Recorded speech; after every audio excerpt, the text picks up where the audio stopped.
ওয়াকাযালিকা জাআলনাকুম উম্মাতান ওয়াসাতা, তোমাদেরকে বানানো হয়েছে, আল্লাহ বলেছেন হে উম্মতে মুহাম্মাদী, তোমাদেরকে আল্লাহ সৃষ্টি করেছেন উম্মাতান ওয়াসাতা, মধ্যপন্থী উম্মত হিসাবে, লিতাকুনু শুহাদা আলান নাস, তোমরা কিয়ামতের দিন মানুষের উপর সাক্ষী হবে। কিসের সাক্ষী? তোমরা দুনিয়াতে আল্লাহর দ্বীনকে পৌঁছে দেবে, এমনভাবে পৌঁছে দেবে কিয়ামতের দিন কেউ বলতে পারবে না যে আমি আল্লাহর দ্বীন সম্পর্কে জানতাম না। যারা বলবে, আল্লাহ রাব্বুল আলামিন তোমাদেরকে হাজির করে বলবেন, দেখো আমার আখিরি নবীর উম্মত দুনিয়াতে দাওয়াত পৌঁছে দিয়েছে, তবুও তোমরা জানতে না বলছো, তোমরা মিথ্যা বলছো। আর যদি আমরা আমাদের দায়িত্ব পালন না করি, দুনিয়ার অন্য উম্মত আমাদেরকে ধরবে। এটা সুসংবাদ শুনেন, আমাদের নবী সাল্লাল্লাহু আলাইহি ওয়াসাল্লাম বলেছেন লায়াবলুগান্না হাযাল আমর মা বালাগাল লাইলু ওয়ান নাহার, দুনিয়ার যত জায়গা পর্যন্ত রাত এবং দিন পৌঁছে, যত জায়গা পর্যন্ত সূর্যের আলো পৌঁছে, অত জায়গায় আমার ইসলাম পৌঁছে যাবে। লা ইয়াবকা আলা যাহরিল আরদি বাইতু মাদারিন ওয়ালা ওয়াবারিন ইল্লা আদখালাহু আল্লাহু কালিমাতাল ইসলাম, দুনিয়ার বুকে কোনো কাঁচা ঘর কিংবা পাকা ঘর বাকি থাকবে না, এই ব্যতীত যে আল্লাহ সেখানে ইসলামকে একদিন না একদিন প্রবেশ করাবেন, তাহলে ইসলাম পৌঁছে যাবে। প্রশ্ন হচ্ছে, ইসলামের সেই বিজয় অভিযানের একজন অভিযাত্রী আপনি হতে পারবেন কিনা? That's the question. কারণ যদি না হতে পারেন, ওয়ায়াকুনার রাসূলু আলাইকুম শাহিদা, কিয়ামতের দিন রাসূল তো আপনার উপর সাক্ষী দেবেন। রাসূল যাকে বলবেন এ আমার উম্মত, সে জান্নাতে, বাস, আর কোনো কথা নাই। আর যদি বলে যে আমি চিনি না, বাস, না হাউজে কাউসারে আপনার কোনো গতি হবে, না মিজানে কোনো গতি হবে, না সিরাতে কোনো গতি হবে, না জান্নাতে কোনো গতি হবে। বাংলাদেশে সব সময় যে সরকারের ক্ষমতাতে আসুক, আমাদের সবসময় টার্গেট থাকে ওই বিশ্বের বড় বড় পরাশক্তি এবং জাতিসংঘ, IMF, ওয়ার্ল্ড ব্যাংক, এগুলোকে খুশি করে চলার চাইতে নিজের মর্যাদা নিয়ে চললে বরং দুনিয়াতে আপনি আপনার অধিকারটুকু হয়তো পেতে পারেন। কিন্তু কাউকে খুশি করে চলতে চাইলে কয়েকদিন পরে সে আপনাকে তার গোলাম মনে করে পা দিয়ে লাথি দিতে থাকবে। এরকম অসংখ্যবার আমরা দেখেছি। আপনি যত নত হবেন, মানুষ আপনার ঘাড়ে তত পাড়া দেবে। এই জন্য জাতি হিসাবে আমরা মর্যাদাবান হতে পারি নাই। নইলে আমরা তো দেখেন, এই বাংলাদেশি মুসলমান যারা, আমি তো মনে করি আমরা একটা দুনিয়ার মধ্যে একটা কারামত। কিভাবে কারামত? দুনিয়াতে 4টা এলাকায় আপনি বাঙালি জাতির বসবাস পাবেন। বাংলা ভাষা যারা কথা বলে বাঙালি, ধরেন পৃথিবীতে বাঙালির সংখ্যা হচ্ছে 28 কোটি। তো এদেরকে 4টা এলাকায় আপনি পাবেন। ভারতে 3টা এলাকায় পাবেন, পশ্চিমবঙ্গ, আসাম, ত্রিপুরা আর বাংলাদেশ। এই তো 4টা এলাকায়, আর তো কোনো জায়গায় বাঙালি জাতি নাই। পশ্চিমবঙ্গ বলতে তো বুঝতে পারছেন, কলকাতা ওই এলাকাটা, এটা বাংলাদেশের পশ্চিমে। আসাম বাংলাদেশের উত্তর পূর্ব, আর ত্রিপুরা ঠিক পূর্ব দিকে, ওই যে আমাদের ইয়ে থেকে ফেনী বা কুমিল্লা থেকে যে সোজা পূর্ব দিকে। আর বাংলাদেশ দেখেন, পশ্চিমবঙ্গ, ভারতের পশ্চিমবঙ্গ যেটা কলকাতা, এই এলাকাটা বেশিরভাগ মানুষ কিন্তু এখানে হিন্দু অধ্যুষিত, হিন্দু মেজরিটি এলাকা, তাই না? ভারতের আসাম হিন্দু মেজরিটি, ত্রিপুরা হিন্দু মেজরিটি। তো 4টা বাঙালিদের 4টা এলাকার মধ্যে 3টাই হিন্দু মেজরিটি। মধ্যখান থেকে বাংলাদেশকে আল্লাহ রাব্বুল আলামিন ইসলামের জন্য কবুল করে নিয়েছেন। কার মাধ্যমে? তাও আমাদের মাধ্যমে নয়, আল্লাহ পাক ইয়ামান থেকে হযরত শাহজালালকে পাঠিয়েছেন। নিশ্চয়ই আল্লাহর বিশেষ খাস কোনো দয়া আছে, নাইলে ইয়ামান থেকে কেন শাহজালালকে পাঠাবেন? হযরত শাহজালাল তো ব্যবসা করতে আসেন নাই এখানে, এত দূর থেকে আল্লাহর বান্দা কেন এসেছেন? তা আমি তো মনে করি আল্লাহ ভবিষ্যতে ইসলামের নেতৃত্ব হয়তো আমাদের হাতে মনে হয় দিয়ে দেবেন, যদি আমরা ঠিক হইতে পারি। তাইলে একবার চিন্তা করে দেখুন, এই বাংলাদেশকে যেন আল্লাহ রাব্বুল আলামিন 4 দিকে 4টা খুঁটি গেড়ে রেখেছেন। উত্তর পূর্ব দিকে সিলেট অঞ্চল, সেখানে হযরত শাহজালাল রহমতুল্লাহি আলাইহি। ঠিক দক্ষিণে যান, দক্ষিণ পূর্ব দিকে চট্টগ্রামে শাহ আমানত রহমতুল্লাহি আলাইহি। যান পশ্চিম দিকে, উত্তর পশ্চিম দিকে রাজশাহীতে শাহ মাখদুম রহমতুল্লাহি আলাইহি। আর ঠিক দক্ষিণ পূর্বে যান, দক্ষিণ পশ্চিমে খুলনা বাগেরহাটে খান জাহান আলী রহমতুল্লাহ আলাইহি। যেন আল্লাহ রাব্বুল আলামিন 4 জন মকবুল বান্দার মাধ্যমে এই জাতিকে 4টা দিক থেকে একটা খুঁটি গেড়ে রেখেছেন, যেন এটা ইসলামের ভূমি। কিন্তু আমরা মর্যাদাবান জাতি হিসাবে মাথা তুলে দাঁড়াতে পারি নাই। এটা আমাদের রাজনৈতিক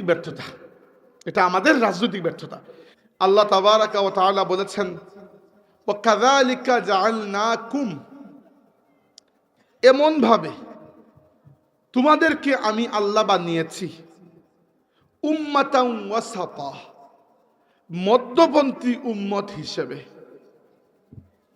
লিতাকুনু শুহাদা আলান নাস, যেন কিয়ামতের ময়দানে তোমরা সবাই এই উম্মতের প্রত্যেকটা মানুষ অন্য সমস্ত মানব জাতির উপর সাক্ষী হইতে পারো।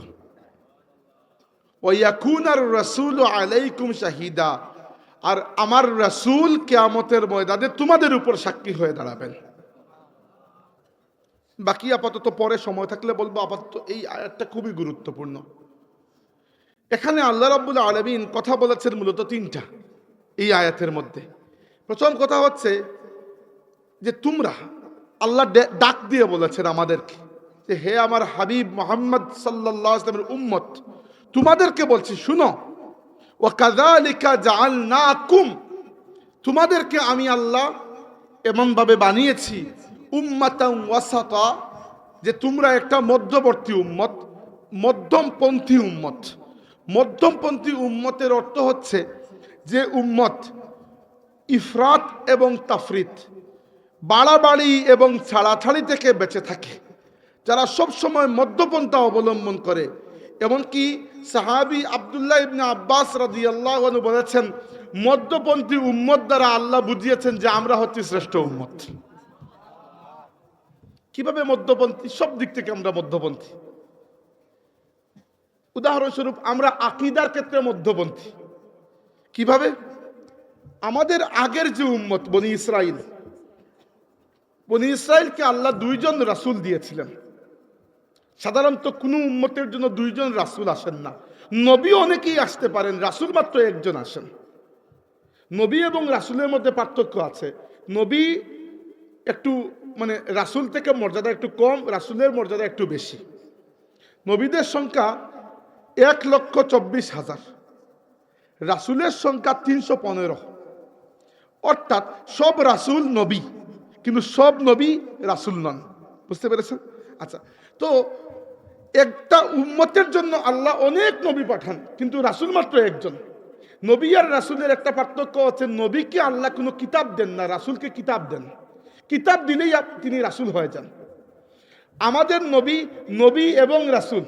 মুসা আলাইহিস সালাম নবী এবং রাসূল, কিন্তু আদম আলাইহিস সালাম শুধু নবী। বুঝতে পেরেছেন পার্থক্যটা? আচ্ছা, তো আল্লাহ রাব্বুল আলামিন বনি ইসরাইল একমাত্র উম্মত যাদেরকে আল্লাহ, আমাদের জানা মতে তাদেরকে আল্লাহ দুইজন রাসূল দিয়েছেন। শুরুতে দিয়েছেন মুসা আলাইহিস সালামকে, এর 1400 বছর পরে দিয়েছেন ঈসা আলাইহিস সালামকে। এই দুইজনই বনি ইসরাইলের রাসূল ছিলেন। বনি ইসরাইল কি করেছে? মুসা আলাইহিস সালামকে, একে তো এরা মুসা আলাইহিস সালামের কথাবার্তা শুনতো না, তার আদেশ অনুযায়ী চলতো না, তারা মুসা আলাইহিস সালামের ইজ্জত করতো না সেই রকম যেরকম ইজ্জত করার কথা। এমনকি মুসা আলাইহিস সালামকে তারা এত কষ্ট দিত যে কুরআন শরীফে আল্লাহ পাক মুসা আলাইহিস সালামের কথা আমাদেরকে জানিয়েছেন, وَإِذْ قَالَ مُوسَى لِقَوْمِهِ يَا قَوْمِ لِمَ تُؤْذُونَنِي وَقَدْ تَعْلَمُونَ أَنِّي رَسُولُ اللَّهِ إِلَيْكُمْ। মুসা যখন তার কওমকে বলেছেন, হে কওম, তোমরা যখন জানো যে আমি আল্লাহর রাসূল, তাইলে কেন আমাকে এত কষ্ট দিচ্ছ? তার মানে হচ্ছে বনি ইসরাইল মুসা আলাইহিস সালামকে সেই রকম ইজ্জত করে নাই যেরকম ইজ্জত একজন রাসূলকে করা লাগে। তারা মুসা আলাইহিস সালামকে নিজেদের মতো একজন সাধারণ মানুষ মনে করতো, নাউজুবিল্লাহ। ঠিক উল্টা ঈসা আলাইহিস সালামের ক্ষেত্রে, ঈসা আলাইহিস সালামকে তার উম্মত যারা, এরা উপরে তুলতে তুলতে, নবী থেকে উপরে তুলে আল্লাহর পুত্র বানিয়ে দিয়েছে, নাউজুবিল্লাহ। এবং আল্লাহর পুত্র যে শুধু বানিয়েছে তা নয়, তারা ঈসা আলাইহিস সালামকে খুদার অংশ অর্থাৎ খুদা মনে করে, নাউজুবিল্লাহ। একদিকে এক এক্সট্রিম, আরেকদিকে আরেক এক্সট্রিম। একদিকে বাড়াবাড়ি, আরেকদিকে ছাড়াছাড়ি। এই বাড়াবাড়ি এবং ছাড়াছাড়ি থেকে আমাদেরকে বাঁচানোর জন্য আমাদের নবী সাল্লাল্লাহু আলাইহি ওয়াসাল্লাম আমাদেরকে কালিমা শিখিয়েছেন। এজন্য আমরা বলি, ও আশহাদু আন্না মুহাম্মাদান আবদুহু ওয়া রাসূলুহু, আমি সাক্ষী দিচ্ছি মুহাম্মদ সাল্লাল্লাহু আলাইহি ওয়াসাল্লাম আল্লাহর বান্দা এবং রাসূল। ওয়া আশহাদু আন্না মুহাম্মাদান আবদুহু, আমি সাক্ষ্য দিচ্ছি মুহাম্মদ সাল্লাল্লাহু আলাইহি ওয়াসাল্লাম আল্লাহর বান্দা। যেহেতু তিনি আল্লাহর বান্দা অতএব তিনি খোদা নয়। ওয়া রাসূলুহু, এবং তিনি আল্লাহর রাসূল। যেহেতু তিনি আল্লাহর রাসূল অতএব তিনি আপনার আমার মতো দুশো গুণে কিন্তু সাধারণ মানুষ নয়। আমাদের আকীদা মধ্যপন্থী, আমরা বাড়াবাড়িও করি নাই, ছাড়াছাড়িও করি নাই। ঠিক আমাদের আমলি জিন্দেগির মধ্যেও আল্লাহ রাব্বুল আলামিন এইরকম ব্যালেন্স করে দিয়েছেন। উদাহরণস্বরূপ অনেক কথা বলা যায়, একটা উদাহরণ দিচ্ছি। কুরআন শরীফে আল্লাহ রাব্বুল আলামিন তার মায়ার বান্দা, প্রিয় বান্দা যারা আল্লাহর প্রিয় বান্দা, এদের একটা তালিকা বয়ান করেছেন যে এই এই গুণ থাকলে মানুষ আমার প্রিয় বান্দা হইতে পারে। এর মধ্যে একটা গুণ হচ্ছে ওয়াল্লাযীনা ইযা আনফাকু লাম ইউসরিফু ওয়া লাম ইয়াকতুরু ওয়া কানা বাইনা যালিকা কাওয়ামা। আল্লাহ বলেছেন আল্লাহর মায়ার বান্দা যারা, তারা যখন টাকা পয়সা খরচ করে, লাম ইউসরিফু ওয়া লাম ইয়াকতুরু, তারা অপচয় করে না, কৃপণতাও করে না। ওয়া কানা বাইনা যালিকা কাওয়ামা, অপচয় আর কৃপণতার মধ্যখানে তারা মধ্যমপন্থী অবস্থায় ব্যয় করে। সুবহানাল্লাহ।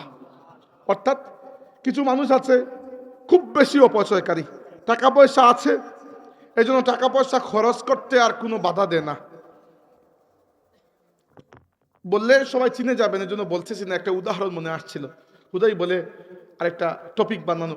কিন্তু মাঝে মধ্যে দেখা যায় মানুষ বিদেশ থেকে দেশে এসেছেন, বিদেশ থেকে তো আমরাও তো প্রায় সময় দেশে আসি আর যাই, এত কাহিনী করার কি আছে। মানুষ দেখা যায় যে এলাকায় শুধু একটা নয় 20-20টা গেট লাগিয়েছেন, অমুক ভাইয়ের আগমন শুভেচ্ছা স্বাগতম, থাকে না এরকম? বিদেশ থেকে আসা উপলক্ষে শুভেচ্ছা, শুভেচ্ছা অন্য কেউ জানাচ্ছে না, নিজের টাকা দিয়ে নিজেকেই নিজের শুভেচ্ছা জানাচ্ছেন। তো এগুলা কি জন্য? টাকা আছে এজন্য খরচ করা। তো এইগুলা অপচয়, কোনো দরকার নাই। অপচয় আবার দুই প্রকার, মনে রাখবেন। একটাকে বলা হয় ইসরাফ, আরেকটাকে বলা হয় তাবযির। ইসরাফের মধ্যে দুই ধরনের ইসরাফ রয়েছে, মানে অপচয়ের মধ্যে। একটা অপচয় হচ্ছে যে অপচয়ের মধ্যে কোনো গুনাহ নাই কিন্তু না করা ভালো। যেমন ধরেন আমি অনেক দূর থেকে এসেছি, আপনারা আমাকে 1 কাপ চা দিয়েছেন, ঠিক আছে, এতটুকু পর্যন্ত। এবার আমি বললাম ভাই 6 কাপ চা দেন, এইটাই ইসরাফ। কোনো খামোখা কোনো দরকার নাই 6 কাপ চা খাওয়ার, আমি হুদাই 6 কাপ চা খাইতেছি, কিন্তু এটা গুনাহ নয়, হালাল জিনিসই খাইতেছি, কিন্তু এটা তাকওয়ার বিপরীত, অর্থাৎ এটা অপছন্দনীয়, কিন্তু কেউ খেয়ে ফেললে এটাতে কোনো গুনাহ হবে না। তাবযির হচ্ছে সেই অপচয় যেখানে গুনাহ হবে। ধরেন আপনার ছেলের বিয়ে অথবা মেয়ের বিয়ে, আপনার টাকা পয়সা আছে, আপনি আপনার বাড়িকে সুন্দর করবেন, অবশ্যই করবেন, সাজাবেন, ঠিক আছে সব কিছু।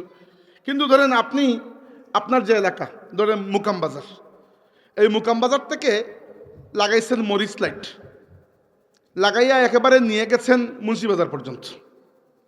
এত দূর লাগানোর দরকার আছে খামোখাই? এই ধরনের অপচয় গুনাহ। এই ধরনের অপচয় সমাজে একটা ভুল উদাহরণ সেট করে। আপনি তো আর একা সমাজে বসবাস করছেন না, আরও মানুষ তো বসবাস করে। আপনার মেয়েও তো একা বিয়ে দিচ্ছে না, আরও মানুষের তো মেয়ে আছে না। আপনার হয়তো টাকা আছে, অনেকের টাকা নাই, তো আপনি সমাজের মধ্যে ভুল একটা এক্সপেকটেশন রেডি করে দিচ্ছেন যে বিয়ে মনে হয় এরকম ঝাঁকজমকপূর্ণ করতে হয়। তো আপনি যদি সমাজে এই ভুল উদাহরণ সেট করেন, অন্য 10 জনের জন্য এটা মাথা ব্যথা হয়ে যাবে না? তো এই জন্য এটা অপরাধ। আল্লাহ বলেছেন ইন্নাল মুবাজ্জিরিনা কানু ইখওয়ানাস শায়াতিন, অপচয়কারী যারা এরা শয়তানের ভাই। তাইলে ইসলাম কি বলছে?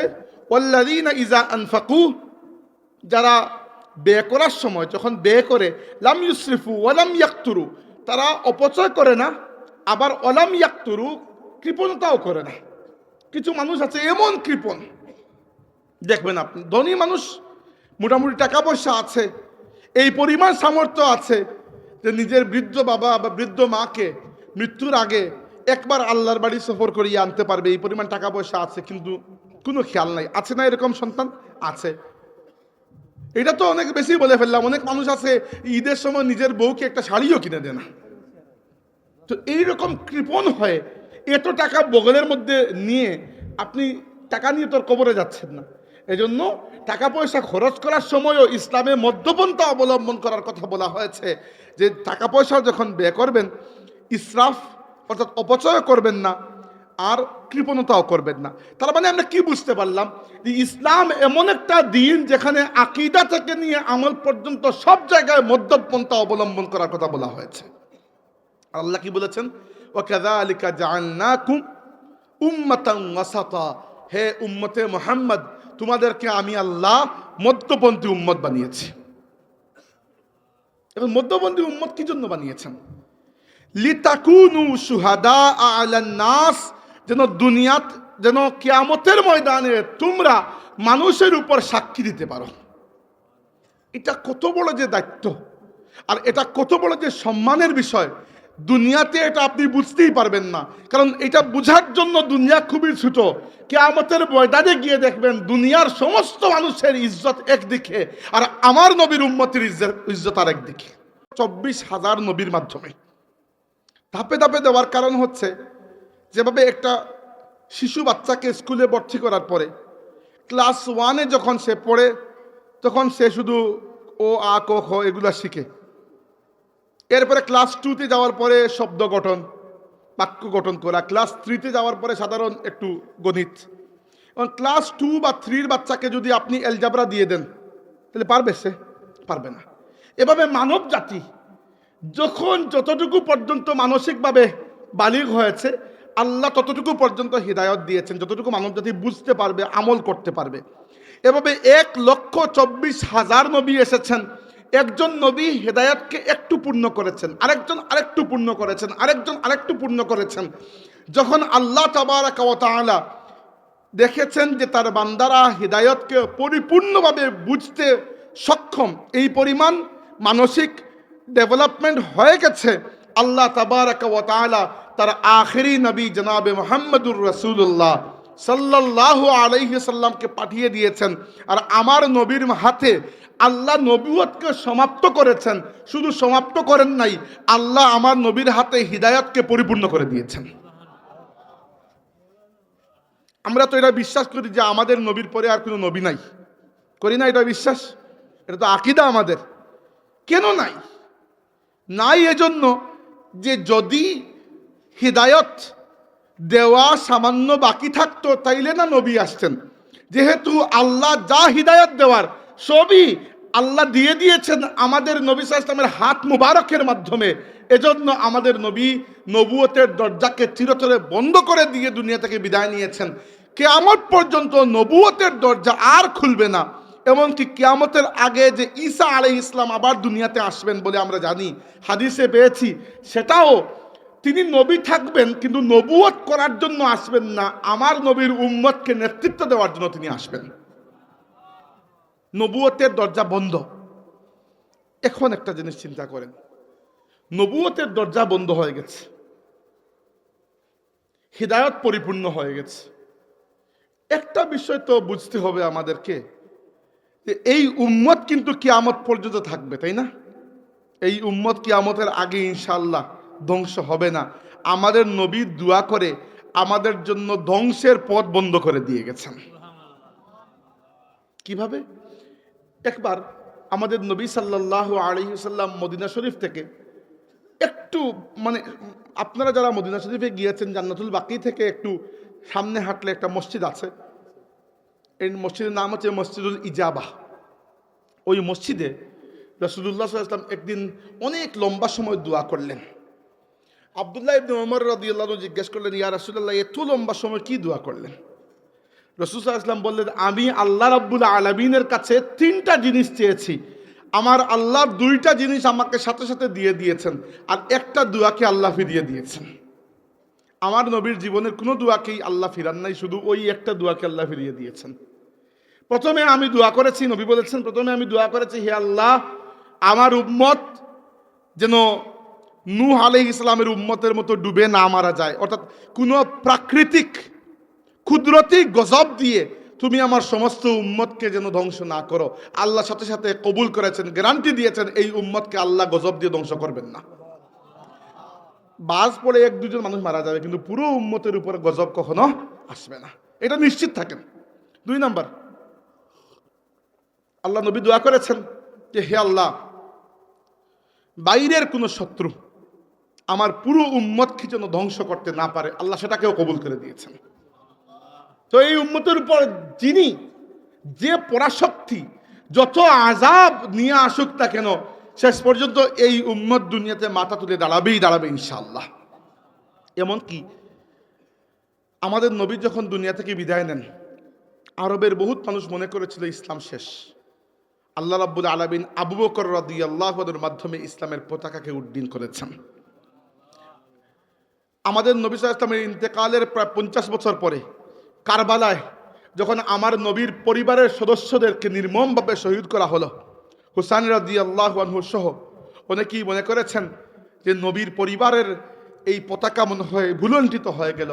না, আল্লাহ তাবারক ওয়া তাআলা এখনো পর্যন্ত দুনিয়াতে সেই পতাকাকে সম্মানের সাথে জিন্দা রেখেছেন।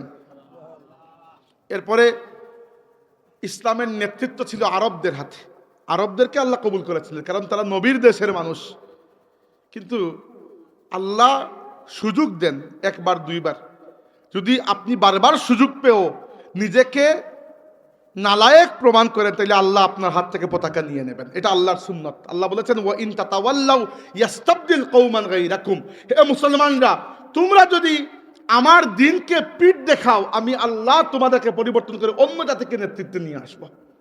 1258 সালে এমন একটা শক্তি দুনিয়াতে উঠল যে শক্তির নাম এর আগে কেউ চিনে নাই। মঙ্গোলিয়া থেকে দুর্দর্শ এক যাযাবর সেনাপতি, নাম ছিল চেঙ্গিজ খান। চেঙ্গিজ খান প্রথমে মুসলমানদের বিভিন্ন দেশ হামলা করা শুরু করলো। প্রথমে আপনারা বিভিন্ন শহরের নাম শুনেছেন, বুখারা, সমরকন্দ, তিরমিজ, নিশাপুর, মার্ভ, এরকম শহরগুলো ধ্বংস করতে করতে তখন মুসলিম শাসন ব্যবস্থা দুনিয়াতে, পুরো দুনিয়াতে ছিল, এবং মুসলিম খেলাফতের রাজধানী ছিল বাগদাদ। শেষ পর্যন্ত চেঙ্গিজ খানের পরে চেঙ্গিজ খানের পুত্ররা তারা নেতৃত্ব দিয়ে ইসলামের উপর হামলা করলো। এরপরে চেঙ্গিজ খানের নাতি হালাকু খানের নেতৃত্বে বাগদাদ হামলা করা হলো এবং সমস্ত বাগদাদকে ধ্বংস করা হলো। মুসলমানদের খলিফা মুস্তাসিম বিল্লাহকে একটা পশুর চামড়ার মধ্যে জীবিত অবস্থায় তাকে বেঁধে রাস্তায় ফেলে দেওয়া হলো এবং মঙ্গল সেনাবাহিনী তার উপর দিয়ে গুলা ছুটিয়ে গেল। এইরকম নির্মমভাবে আমাদের খলিফাকে শহীদ করা হয়েছে। সারা দুনিয়ার মানুষ, সব ইতিহাসবিদ সবাই লিখেছিলেন যে দ্য এন্ড অফ ইসলাম, ইসলাম শেষ, আর দুনিয়াতে ইসলাম থাকবে না। ইসলাম আছে কিনা এখন? আল্লাহ রাব্বুল আলামিন কাদের মাধ্যমে তুলেছেন? যে মঙ্গল বাহিনী এবং তাদের সাথে ছিল টার্কি বাহিনী, আজকের টার্কি বাহিনী নয়, এদের পূর্বপুরুষ যারা। আল্লাহ রাব্বুল আলামিন যে চেঙ্গিজ খান মুসলমানদের উপর হামলা করেছে, চেঙ্গিজ খানের 4 পুত্র ছিল, এর মধ্যে 2 পুত্রের বংশধরকে আল্লাহ রাব্বুল আলামিন মুসলমান বানিয়ে দিয়েছেন। এরা নিজেই ইসলাম কবুল করেছে। অর্থাৎ আল্লামা ইকবাল বলেছেন যে এরা মুসলমানদেরকে মারতে এসেছিল, মুসলমানদেরকে বিজয় করতে এসেছিল, ইসলাম এদেরকে বিজয় করে নিয়েছে। পরবর্তীতে এদের আওলাদদের মধ্যে পৃথিবীতে বহুত শক্তিশালী মুসলিম সাম্রাজ্য হয়েছে। যেমন আপনারা মুঘল সম্রাটদের নাম শুনেছেন, বাবর, হুমায়ুন, আকবর, জাহাঙ্গীর, এরা কিন্তু ওই চেঙ্গিজ খানদের আওলাদ। সরাসরি আওলাদ নয়, মানে শাখা প্রশাখা ঘুরে। এরপরে ইয়েরা সেলজুক, আলপারসালান, এরাও হচ্ছে ওই এলাকা থেকে আসা মানুষ। তারপরে ওই যে উসমানী খিলাফত যেটা ছিল তার্কিতে, যে উসমান গাজী এবং এরতুগরুল, এরপরে সুলতান মোহাম্মদ, এরাও হচ্ছে এই তাতারদের আওলাদ। তো আল্লাহ রাব্বুল আলামিন যাদেরকে দিয়ে মুসলমানদের উপর আল্লাহ তাবারক ওয়া তাআলা আযাব দিয়েছেন, তাদের হাতে ইসলামের নেতৃত্ব দিয়ে আল্লাহ প্রমাণ করেছেন যে মুসলমানরা ইসলামের খিদমত করে, ইসলামকে এগিয়ে দেওয়ার কিছু নাই। আল্লাহ তাবারক ওয়া তাআলা কিয়ামত পর্যন্ত তার দ্বীনকে নিজে হেফাজত করবেন। আপনি ইসলামের খেদমত করে ইসলামের উপর কোনো ইহসান করছেন না, বরং ইসলামকে দিয়ে আল্লাহ আপনার উপর ইহসান করেছেন। যাই হোক, যদি বলছিলাম যে এই যে মুসলমানরা কিয়ামত পর্যন্ত ইনশাআল্লাহ আছে এবং থাকবে, এটা আল্লাহ নবী দোয়া করেছেন। 2টা দোয়া করলেন। একটা হচ্ছে আল্লাহ কুদরতি কোনো গজব দিয়ে আমার উম্মতকে ধ্বংস করো না। 2 নম্বর, আল্লাহ বাইরের কোনো শত্রু যেন আমার পুরো উম্মতকে ধ্বংস করতে না পারে, আল্লাহ দুইটাই কবুল করে নিলেন। এরপরে দোয়া করলেন, আল্লাহ আমার উম্মতের মধ্যে যেন কোনো ধরনের মতভেদ, নিজেদের মধ্যে মারামারি, দোলাদলি, কুন্দল তৈরি না হয়। আল্লাহ রাব্বুল আলামিন এই দোয়াকে রাখেন নাই, ফিরিয়ে দিয়েছেন। এবং এইটাই একমাত্র আমাদের উপর পরীক্ষা। আর আমরা এই পরীক্ষায় মোটামুটি ফেল করেছি বলা যায়। কারণ দুনিয়াতে আমরা ভাগ বাটোয়ারা হয়ে নিজেদেরকে জালিম এবং কাফিরদের সামনে দুর্বল করে তুলেছি, তাই না? এই জন্য দুনিয়াতে 200 কোটি মুসলমান, কিন্তু ফিলিস্তিনের মুসলমানদেরকে আমরা রক্ষা করতে পারি নাই। এর কারণ কি? অনৈক্য। অনৈক্য ছাড়া আর কোনো কারণ আছে? মদিনায় 3টা ইহুদি গোত্র বসবাস করত। এর মধ্যে একটা ছিল বনু কাইনুকা। বনু কাইনুকাকে আল্লাহর নবী পুরো গোত্রকে মদিনা শরীফ থেকে আল্লাহর নবী বহিষ্কার করেছিলেন। কি জন্য করেছিলেন? একবার বনু কাইনুকা যে এলাকায় থাকতো, ওই এলাকায় একটা বাজার ছিল। তো ওই এলাকায় একজন মুসলিম নারীকে ইহুদিরা অপমান করেছিল। আর ওটার প্রতিবাদ করতে গেলে একজন পুরুষ, মুসলিম পুরুষ প্রতিবাদ করতে এগিয়ে গিয়েছেন। ইহুদিরা ওই পুরুষকে ধরে বেদড়ক পিটেছে।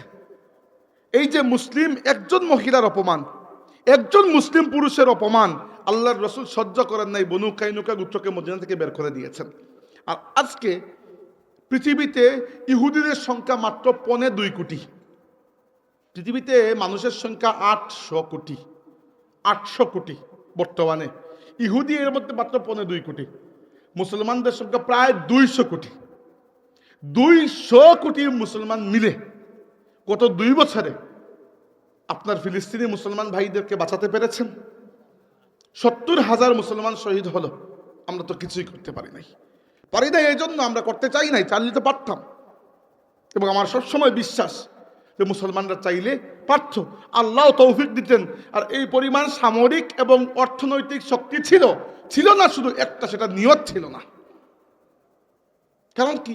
কারণ আমাদের এই পুরো মিল্লাত, এই উম্মত, আমার মনে হচ্ছে যে এই উম্মতটা ভেতরের দিক থেকে দুর্বল হয়ে গেছে।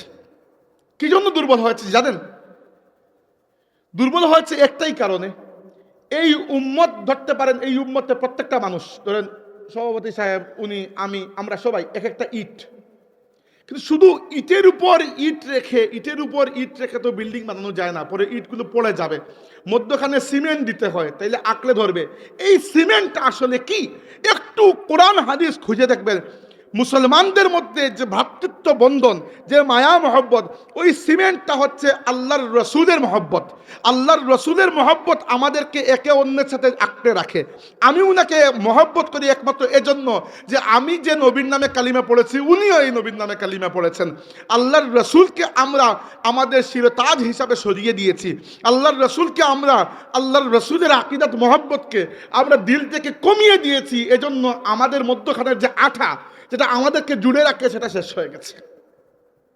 নইলে আমাকে বলেন, আফ্রিকায় একটা মুসলমান বসবাস করে, ধরেন সুদানে একটা দেশ আছে না, সুদানে। তো ওর সাথে উনার ধরেন কি মিল? কোনো তো মিল নাই।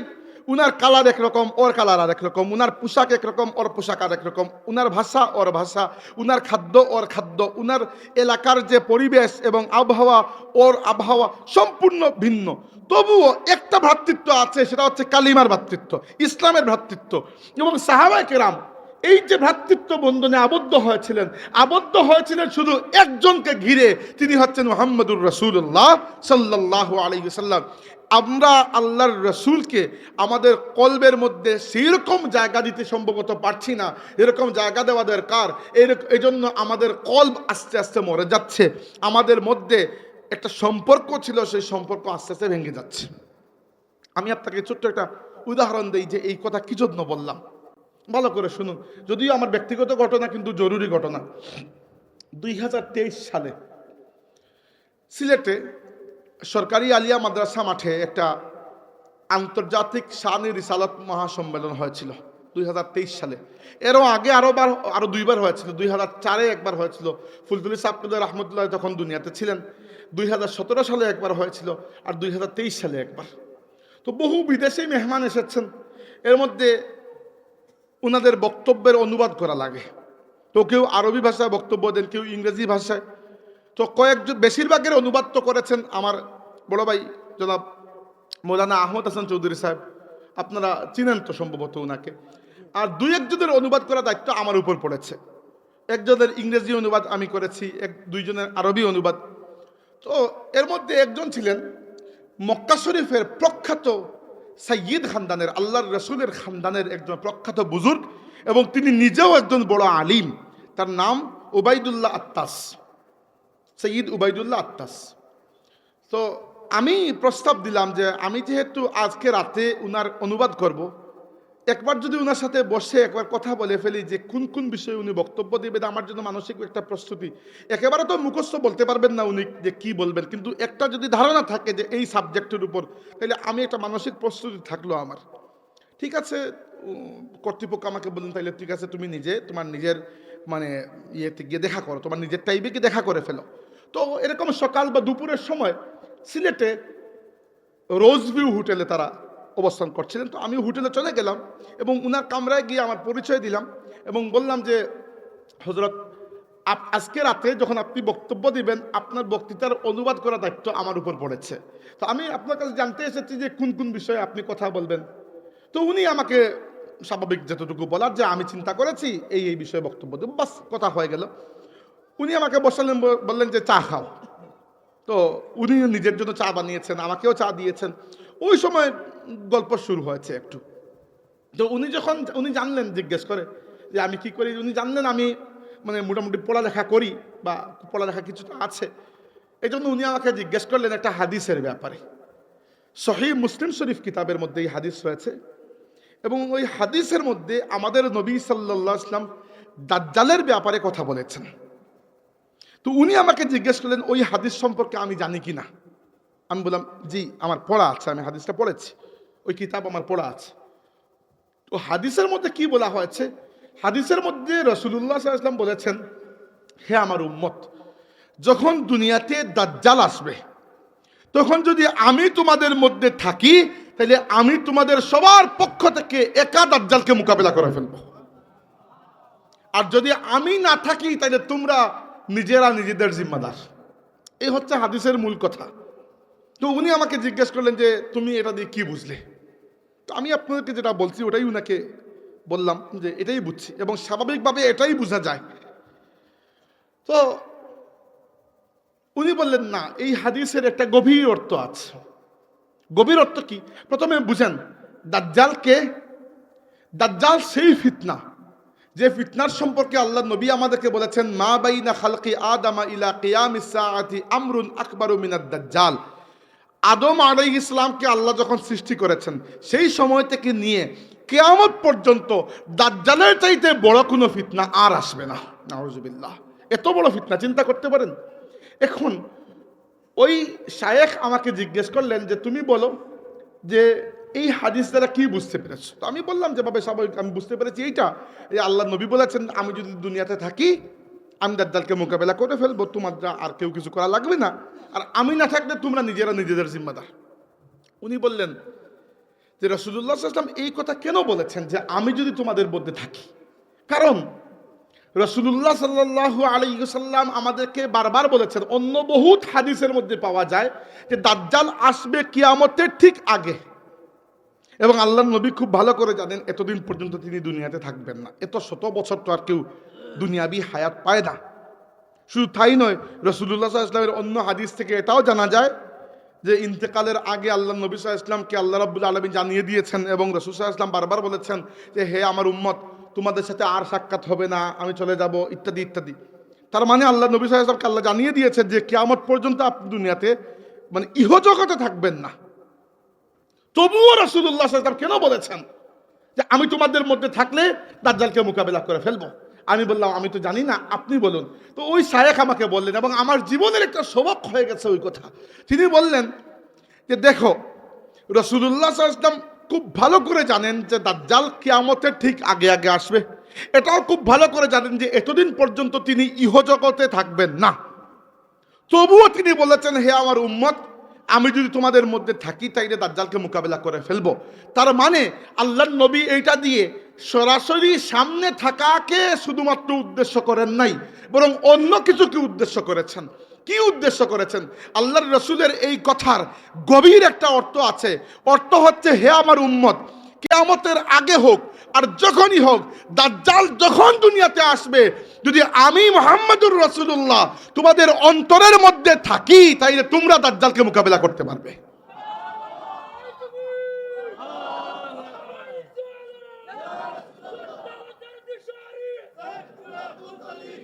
সম্মানিত হাজিরিন, আর আল্লাহ নবী বুঝিয়েছেন যে আমি যদি তোমাদের দিলের মধ্যে আমার অবস্থান না থাকে, তাহলে দাজ্জালকেও মোকাবেলা করতে পারবে না, আর অন্যান্য ফিতনার মধ্যেও মুবতলা হবে। এই থেকে আমি যে রিজাল্টে পৌঁছেছি, যে ফলাফলে, সেটা হচ্ছে এই উম্মতকে জুড়ে রাখার একমাত্র সিমেন্ট, একমাত্র গ্লু, একমাত্র আঠা যেটা এই উম্মতকে উম্মত বানিয়েছে, সেটা হচ্ছে রাসূলুল্লাহ সাল্লাল্লাহু আলাইহি ওয়াসাল্লামের প্রতি আমাদের তাজিম এবং মহব্বত। অন্য কোনো কারণে আমরা একে অন্যের সাথে সম্পৃক্ত হতে পারবো না। একমাত্র এই কারণে সম্পৃক্ত হয়েছি যে আমরা আল্লাহর হাবিবের উম্মত।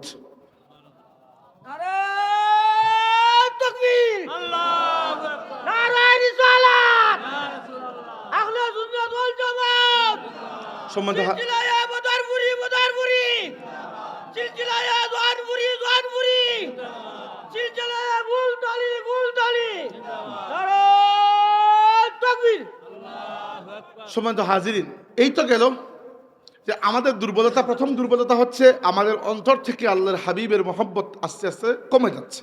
2 নম্বর হচ্ছে দুনিয়াতে অনবরত নতুন নতুন ফিতনা আমাদের চোখের সামনে, এবং ফিতনা বলতে খালি 2-1টা ফিতনা যেগুলো ধর্মীয় দিক থেকে আসছে এগুলোকে মনে করবেন না। ফিতনা বিভিন্ন দিক থেকে আসে। আল্লাহ নবী বলেছেন যে আমার উম্মতের উপর ফিতনা আসবে কাকিতাইল লাইলিল মুজলিম, অন্ধকার রাত যেরকম মানুষকে চতুর্দিক থেকে ছেয়ে ফেলে, ফিতনা আমার উম্মতকে চতুর্দিক থেকে ছেয়ে ফেলবে। এর মধ্যে রাজনৈতিক দিক থেকেও ফিতনা আসবে, সামাজিক দিক থেকেও আসবে, সাংস্কৃতিক দিক থেকেও আসবে, আর্থিক দিক থেকেও আসবে, পরিবারের মধ্যখানেও আসবে, আর ধর্মীয় দিক থেকে তো আসবেই আসবে। উদাহরণস্বরূপ 2-1টা উদাহরণ দিলে বুঝবেন। রাজনৈতিক দিক থেকে কীরকম? আমি তো একটু আগে বললাম 200 কোটি মুসলমান দুনিয়াতে, কিন্তু এমন কোন জাতি আছে যে জাতি আমাদেরকে পিটায় নাই? পাবেন না এরকম খুঁজে। আল্লাহ নবীর একটা হাদিস আমার প্রত্যেক দিন মনে পড়ে। রাসূল সাল্লাল্লাহু আলাইহি ওয়াসাল্লাম বলেছেন, ইউসিকু আন তাদা আলাইকুমুল উমামু কামা তাদা আল আকালাতু ইলা কাসাতিহা। হে আমার উম্মত, একটা দিন আসবে দুনিয়ার সমস্ত জাতি একে অন্যকে দাওয়াত করবে তোমাদেরকে খাওয়ার জন্য, যেভাবে থালার মধ্যে খাবার সাজিয়ে মেহমানকে দাওয়াত করা হয়। নাউজুবিল্লাহ। সাহাবীরা বড় অবাক, এরকম দুর্বল আমরা হব? আনাহনু ইয়াউমা ইযিন কিল্লাতুন ইয়া রাসূলুল্লাহ, ইয়া রাসূলুল্লাহ, আমরা কি সংখ্যা সেদিন এত কম হব এ সবাই আমার সম্মিলিত হয়ে আমাদেরকে মেরে ফেলবে? আল্লাহ নবী বলেন, লা বাল আনতুম ইয়াউমা ইযিন কাসীরুন ওয়ালাকিন্নাকুম গুসাউন কাগুসাইল লাইলিল কাগুসাইস সাইল। তোমরা সংখ্যায় বেশি হবে, তোমাদের ইজ্জত হবে বন্যার পানিতে ভেসে আসা ফেনার মতো। বন্যার পানি ময়লা পানিতে ফেনা থাকে, প্রচুর ফেনা। এই সমস্ত ফেনা একসাথে করে আপনি কোনো কাজে লাগাইতে পারবেন এগুলারে? আমরাও হয়ে গেছি 200 কোটি মানুষ কোনো কাজের না। কাজী নজরুল ইসলাম বলেছিলেন যে বাইরের দিকে যত মরিয়াছি ভেতরের দিকে তত, গুমতিতে মুরা বাড়িয়া চলেছি গরু ছাগলের মতো। খালেদ খালেদ এই পশুদের চামড়া দিয়ে কি তবে তোমার পায়ের পয়জার মারা দুশ্মন মারা দুটো পয়জার হবে? কাজী নজরুল ইসলাম খালিদ ইবনে ওয়ালিদ রাদিয়াল্লাহু আনহু শানে কবিতা লিখেছেন, পড়বেন কবিতাটা গিয়ে আজকে। কোন কাব্যগ্রন্থে ভুলে গেছি আমি। কাজী নজরুল ইসলামের কবিতার বিশাল বক্ত বলা যায়।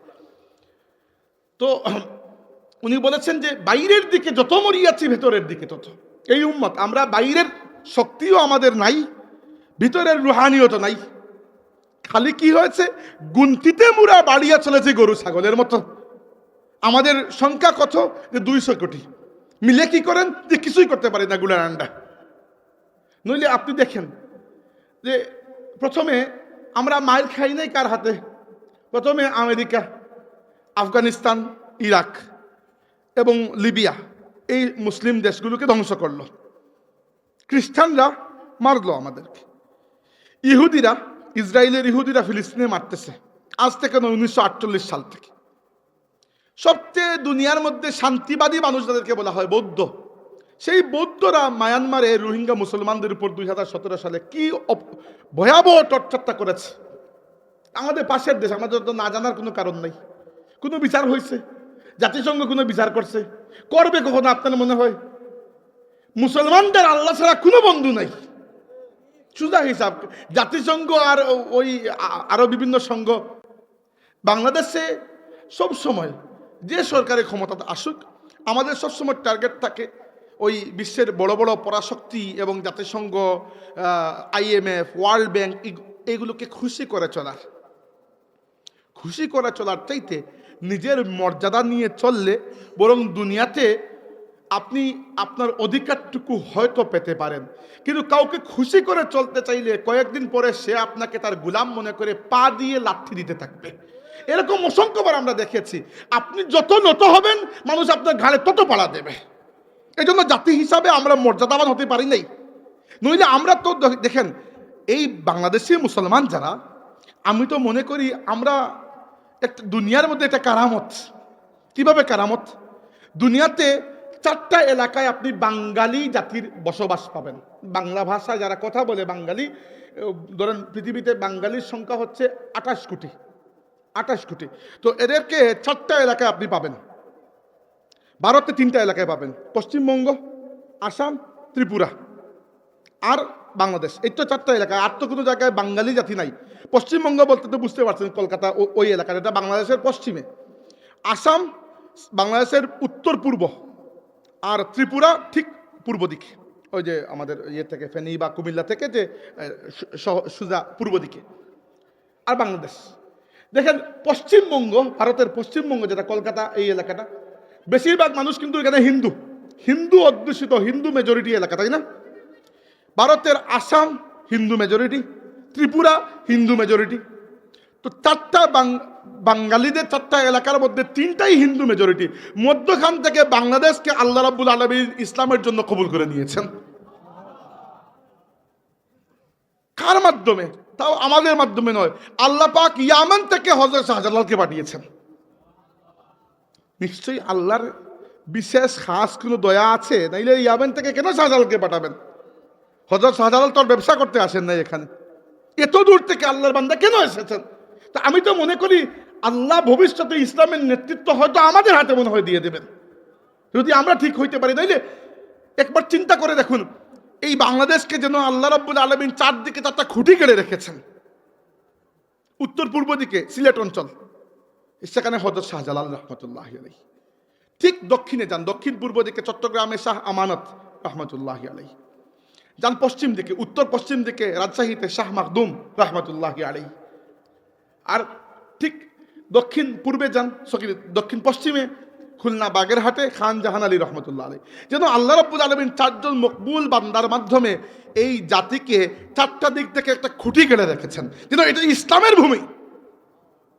কিন্তু আমরা মর্যাদাবান জাতি হিসাবে মাথা তুলে দাঁড়াতে পারি নাই। এটা আমাদের রাজনৈতিক ব্যর্থতা, এটা আমাদের রাজনৈতিক ব্যর্থতা। তো রাজনৈতিক ফিতনার কথা বললাম, যে দুনিয়ার সব জাতি আমাদের উপর চড়া হয়েছে। 2 নম্বর, আর্থিক বা অর্থনৈতিক ফিতনা। আল্লাহর রাসূল সাল্লাল্লাহু আলাইহি ওয়াসাল্লাম ইসলামিকভাবে যে জিনিসটা থেকে সবচেয়ে বেশি বাঁচতে বলেছেন সেটা হচ্ছে সুদ। আর আমাদের দুনিয়াতে মুসলমানদের অর্থ ব্যবস্থা গড়পড়তা বেশিরভাগই সুদভিত্তিক। কি জন্য? আমরা যখন বিশ্ব অর্থনৈতিক এই ব্যবস্থার মধ্যে চলি, তখন এর ভেতরে আপনি আর কতটুকুই বা হালাল করে ফেলবেন? আপনার পুরো সার্কেলটাই হারামের মধ্যে চলছে। এই যে অর্থনৈতিক নীতি আমেরিকার ফেডারেল রিজার্ভ, IMF, বিশ্ব ব্যাংক ইত্যাদির নিয়ন্ত্রণে চলে, সেখানে আপনি আর কিসের ইসলামী অর্থনীতি আর কিসের কি? হ্যাঁ, হয়তো ব্যক্তিগতভাবে আপনি সুদের কারবার করছেন না, কিন্তু আমার নবীর কথা, আমার নবী সাল্লাল্লাহু আলাইহি ওয়াসাল্লাম বলেছিলেন একটা দিন আসবে মানুষ সুদ থেকে বাঁচতে পারলেও সুদের ধোঁয়া থেকে বাঁচতে পারবে না। আজকে সেই দিন এসেছে। সুবহানাল্লাহ, প্রত্যেকটা হাদিস আমার নবীর নবী হওয়ার দলিল হচ্ছে এইগুলা। আমার নবী সাল্লাল্লাহু আলাইহি ওয়াসাল্লাম বলেছিলেন প্রত্যেকটা জাতি এক হয়ে তোমাদেরকে মারবে। খ্রিস্টানরা মারলো, তারপরে ইহুদিরা তো মারছেই, বৌদ্ধরা মায়ানমারে, ভারতের হিন্দুরা, কাশ্মীরে কত বছর ধরে জুলুম চলছে। এখন তো ভারতে বিজেপি সরকারের আমলে এরকম অবস্থা যে একজন মুসলমান জাস্ট বেরিয়ে রাস্তায় নামাজ পড়েছে, হয়তো রাস্তায় প্রত্যেক ওয়াক্ত তো নামাজ পড়ছে না, হয়তো জুমার নামাজে একটু এক্সিট করে গেছে, কথা নাই বার্তা নাই, এসে হুট করে ঘর ভেঙে দিল। ইন্ডিয়াতে কাজই হচ্ছে মুসলমানদের ঘর ভাঙে, কোনো অপরাধ করলে বুলডোজার দিয়ে এসে তাদের পৌরসভা ঘর ভেঙে দেয়। এই পরিমাণ জুলুম। দুনিয়াতে কোনো জাতি বাকি রইল যারা আমাদের উপর জুলুম করে নাই? আমাদের নবী একই সংবাদ আমাদেরকে দিয়ে গেছেন, সুবহানাল্লাহ। আর আমরা এই ফিতনার মধ্যে আছি। রাজনৈতিক, অর্থনৈতিক, সামাজিকভাবে চিন্তা করেন। সামাজিকভাবে প্রথমত আল্লাহ তাবারাকা ওয়া তাআলা প্রত্যেকটা মানুষকে সমানভাবে বানিয়েছেন। এরপরে যে বেশি তাকওয়া অর্জন করেছে সে বেশি সম্মানী। আর এই সমানভাবে শুধু বানান নাই, আল্লাহ বলেছেন ওয়ালাকাদ কাররামনা বানি আদম, আমি আল্লাহ আদম সন্তানকে সম্মানী বানিয়ে দিয়েছি। আর এই আদম সন্তান নিজের সম্মানকে ভুলুণ্ঠিত করে শয়তানের কথায় কথায় নাচতে নাচতে আজকের দুনিয়াতে এরকম অবস্থা হয়ে গেছে যে পুরুষরা তাদের জেন্ডার, লিঙ্গ পরিবর্তন করে অপারেশনের মাধ্যমে নারী হয়ে যাচ্ছে, নারীরা পুরুষ হয়ে যাচ্ছে। এগুলোকে বলা হয় ট্রান্সজেন্ডার।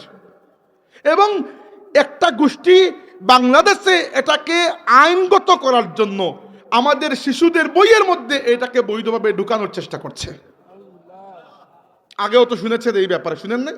বাংলাদেশে গত সরকারের সময়ও তারা চেষ্টা করেছিল, প্রতিবাদ করা হয়েছিল, এজন্য শেষ পর্যন্ত ট্রান্সজেন্ডারের ফিতনাটা ঢুকে নাই। কিন্তু এরা তো আর বসে থাকবে না, ভবিষ্যতে তো চেষ্টা করবে, হয়তো এখনো চেষ্টা করছে। এবার চিন্তা করে দেখুন, আল্লাহ তাবারাকা ওয়া তাআলার দয়া পাওয়ার জন্য শেষ যে কোয়ালিটি লাগে সেই কোয়ালিটিও যদি আপনার মধ্যে না থাকে, আপনি যদি আল্লাহর সৃষ্টিকে পরিবর্তন করার পায়তারা শুরু করে দেন, তাহলে আল্লাহর বিন্দুমাত্র দয়া পাওয়ার আর কোনো সম্ভাবনা আছে আপনার? আপনার কি মনে হয় এরা যে হারে চেষ্টা করছে, আমাদের বই পুস্তকের মধ্যে যদি এগুলোকে ঢুকিয়ে দেওয়া হয়? আল্লাহ দুনিয়াকে একটা নিয়মের মধ্যে দিয়েছেন, পুরুষ এবং নারী বিয়ে হবে, সন্তান হবে। এখন সমকামিতাকে বৈধ করা হচ্ছে দুনিয়াতে। পৃথিবীর বেশিরভাগ দেশে, সম্ভবত বেশিরভাগ না হলেও উল্লেখযোগ্য পরিমাণ দেশে সমকামিতাকে বৈধ করা হয়েছে, ঠিক কিনা? তো বাংলাদেশেও এইগুলা, আমেরিকার থাকলে আমার এত সমস্যা ছিল না আপাতত, কিন্তু সমস্যা হচ্ছে আমার বাংলাদেশে চলে আসতেছে, এগুলা চলে এসেছে। এইগুলা আমাদের বইয়ের মধ্যে ক্লাস 7-এর, ক্লাস 8-এর বই খুলে দেখবেন, ট্রান্সজেন্ডার আর এই যে হোমোসেক্সুয়ালিটি, এইগুলা পরিপূর্ণভাবে আগে ঢুকানোর চেষ্টা করা হয়েছিল, পারে নাই, এখন আবার চেষ্টা করতেছে। তো এইগুলা কি সামাজিকভাবে একটা ফিতনা নয়? আপনার সন্তান ভালো মুসলমান থাকলো কিনা এটা তো পরের কথা, সে যদি নিজের পুরুষ পরিচয়কে মিটিয়ে নারী পরিচয় ধারণ করতে চায়, আপনি বলবেন না আমার সন্তান তো এত খারাপ নয়, মানছি। 2 জেনারেশন পরে যে এরকম থাকবে এটা কোনো নিশ্চয়তা আছে? এমন অনেক জিনিস তো আপনারা মুরব্বীরা একসময় কল্পনা করতে পারেন না যে এগুলো আসবে, কিন্তু এসেছে কিনা সমাজে। এরপরে দেখেন পারিবারিক ক্ষেত্রে বা সাংস্কৃতিক ক্ষেত্রে আমাদের বাংলাদেশের মুসলমানদের সংস্কৃতি আস্তে আস্তে আমরা মিটিয়ে Hollywood, Bollywood, Indian television serial ইত্যাদির মাধ্যমে যে একটা সংস্কৃতি আমাদের সমাজে এসে প্রবেশ করেছে, এর মাধ্যমে কি হবে জানেন? সিম্পলি একটা কথা বলি, মানুষের পরিবারগুলো ভেঙে যাবে এবং ভেঙে যাচ্ছে। আমি গত বছর পত্রিকায় দেখেছি ঢাকায় তালাকের সংখ্যা, পরিবারে তালাকের সংখ্যা, ডিভোর্সের সংখ্যা 40% বৃদ্ধি পেয়েছে। নাউজুবিল্লাহ। পরিবার যদি না থাকে তাইলে একটা বাচ্চার শিক্ষা কি আর কি, মানে কোনো কিছু আর থাকবে? তো তাইলে দেখেন এই সবগুলা ফিতনা। আসেন ধর্মীয় দিকে। ধর্মীয় দিকে ফিতনার তো অভাব নাই। আল্লাহর রসুলের সময় থেকে ফিতনা শুরু হয়েছে, তখন মুনাফিক বেরিয়েছিল, একদল মানুষ বেরিয়েছিল যারা কি বলতো যে আমরা আল্লাহকে বিশ্বাস করি, করি না যে এমন নয়, আখিরাতে বিশ্বাস করি, করি না যে এমন নয়। আল্লাহ বলেছেন ওয়ামিনান নাসি মান ইয়াকুলু আমান্না বিল্লাহি ওয়া বিল ইয়াউমিল আখির ওয়া মা হুম বিমুমিনিন। কিছু মানুষ আছে যারা বলে আমরা আল্লাহকে বিশ্বাস করি, আখিরাতকেও বিশ্বাস করি, কিন্তু তারা মুমিন নয়, কারণ আল্লাহর রাসূলের প্রতি তাদের মন ভালো ছিল না। মুনাফিকদের যুগ শেষ হওয়ার পরে, যুগ তো আর শেষ হয় না, মুনাফিক তো কিয়ামত পর্যন্ত থাকবে, পরে ইসলামের মধ্যে প্রথম বাতিল যে ফিরকা আসলো ওইটা হচ্ছে খারেজি। খারেজিরা বাহ্যিকভাবে পরহেজগার, অন্তরের মধ্যে আল্লাহর রসুল এবং সাহাবা কিরামের ব্যাপারে বিদ্বেষ, নাউজুবিল্লাহ। এরপরে আসলো শিয়া সম্প্রদায়, শিয়াদের দিলের মধ্যেও আল্লাহর রসুলের সাহাবা কিরাম সম্পর্কে বিদ্বেষ।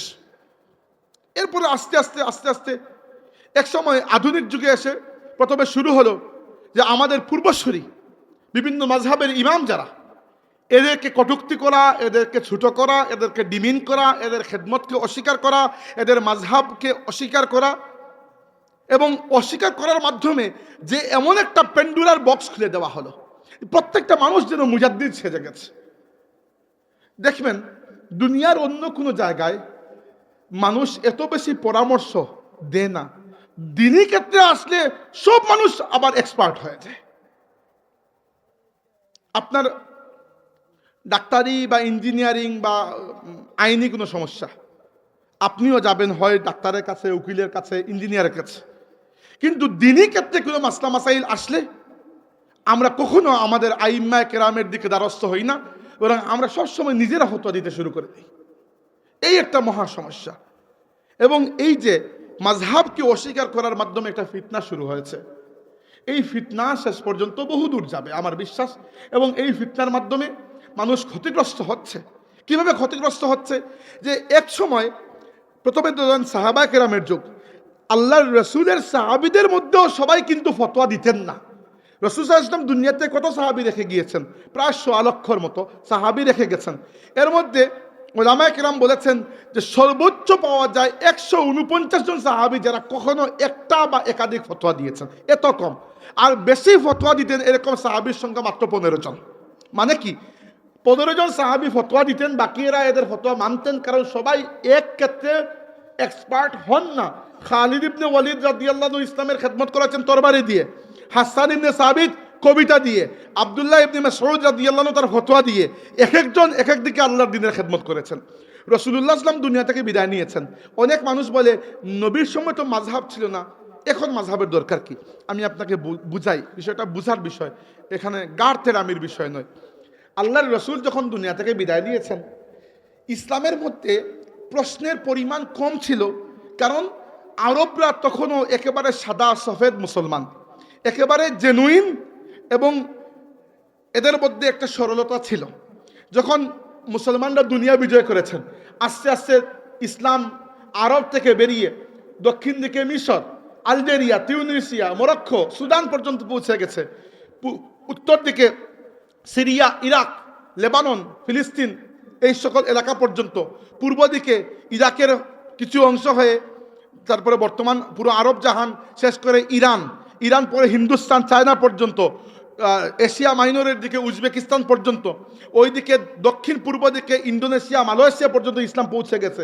তো যত মানুষ ইসলামের মধ্যে প্রবেশ করেছে সবাই নিজের নিজের প্রশ্ন নিয়ে প্রবেশ করেছে। এবার এত প্রশ্নের জবাব তো ডিরেক্টলি কোরআন শরীফের মধ্যে আপনি পাবেন না। পাবেন? পাবেন না। কেন পাবেন না জানেন? আল্লাহ রাব্বুল আলামিন কোরআন শরীফকে হিদায়তের কিতাব বানিয়েছেন। এই হিদায়তকে প্র্যাকটিক্যালি আমাদেরকে দেখিয়ে দেওয়ার জন্য আমাদের রসুলকে আল্লাহ পাঠিয়েছেন, আর রাসূলুল্লাহ সাল্লাল্লাহু আলাইহি ওয়াসাল্লাম আমাদেরকে শরীয়ত দিয়ে গিয়েছেন। কিন্তু এই শরীয়ত যখন আমরা পালন করছি, আমাদের কিছু লিমিটেশন আছে। এই লিমিটেশনের কারণে আমরা প্রশ্ন করি যে এটা এভাবে না করে ওইভাবে করলে কি হবে? আল্লাহর রসুলের সময় বিভিন্ন সিচুয়েশন ছিল না, যে সিচুয়েশন এখন আসতেছে। উদাহরণস্বরূপ, ইমাম আবু হানিফার যুগের কথা বাদ দেন, এখনকার যুগে আসেন। উদাহরণ দিচ্ছি, আল্লাহর রসুলের সময় ব্লাড ট্রান্সফারের কোনো মাসলা ছিল, কিন্তু এখন তো আছে। আপনাকে ফতোয়া দিতে হবে যে আপনার শরীর থেকে আমার শরীরে রক্ত নিতে পারবো কি পারবো না, জায়েজ কি না জায়েজ নয়। আল্লাহর রসুলের সময় বা ইমাম আবু হানিফার সময় বা ইমাম বুখারীর সময় কেউ কি মহাকাশ ভ্রমণ করতে গিয়েছে? এখন তো যাচ্ছে মানুষ, তো ওইখানে কোনো মুসলমান গেলে তার তো নামাজ তো ফরজ, তো কীভাবে পড়বে? যত সময় যাচ্ছে প্রশ্ন বাড়ছে, তাই না?